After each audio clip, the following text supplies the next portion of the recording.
سلام عزیزان دل، خسته نباشید. انشالله روز خوبی داشته باشید. ما هم داریم میریم انشالله سر کار.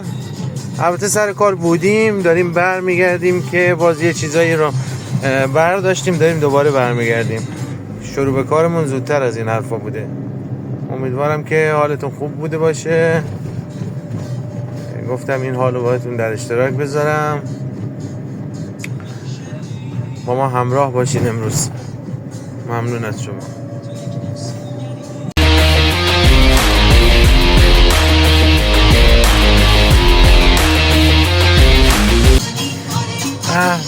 رسیدیم.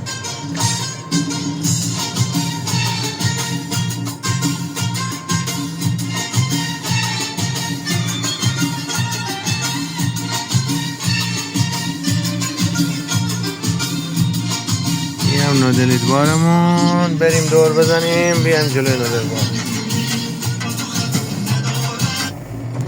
خب وسایلو گذاشتیم، حالا بریم ماشین رو پارک کنیم و بیایم در خدمتتون باشیم عزیزان.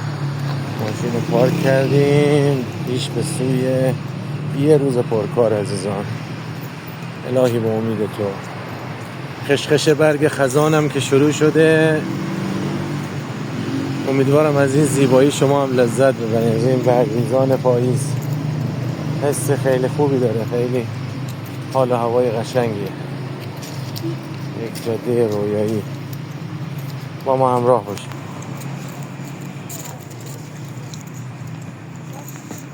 خب لیموناتامون هم که چیندیم و یخچالمون هم درست کردیم، سسامون هم که داریم درست میکنیم و آبمون هم که تقریبا جوشه.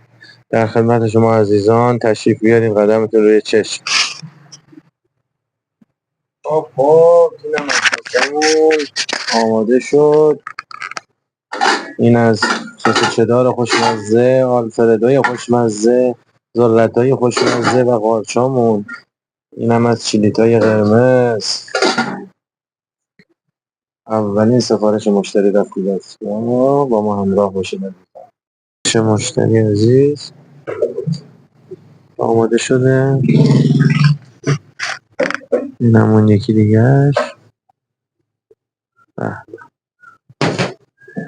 جای شما خالی. اون خیلی شما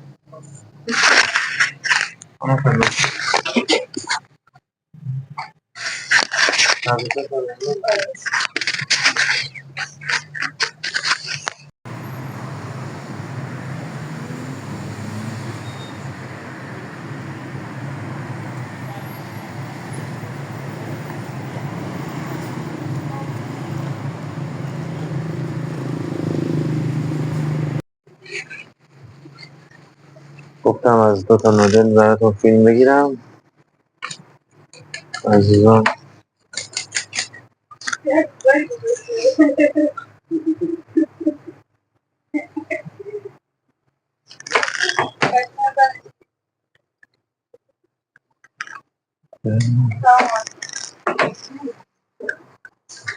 میریم برای تزیینات.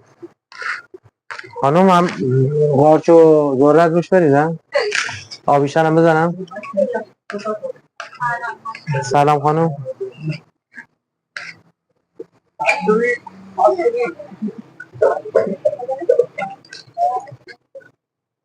اینجا میریم برای تزیینات. اینم از آبیشن خوشمزه. اینم از تزیین نهایی. این شد خروجی کار. اینم از چیلی‌های خوشمزه‌مون. زکام نمونه.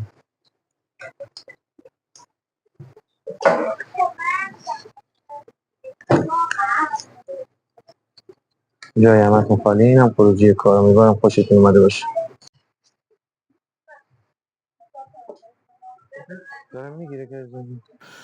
خب یاران جان، خیلی ممنون که تا این لحظه ما رو تحمل کردین و این ویدیو رو نگاه کردین. مثل همیشه بعضی وقتا ویدیوی پایانی یادمون میره. خوشحالیم که با ما همراه هستین. با لایک و کامنت از ما حمایت کنین. تا درودی دیگر بدرود خوشمزه. عزیزم. نظر همه عوض میشه، هر کدوم مزه میکنن میگم ما تو خونه درست میکردیم اینجوری نمیشده. حقم دارم، با سس مخصوص شف نادر اینجوری میشه. به با ما همراه باشین عزیزم.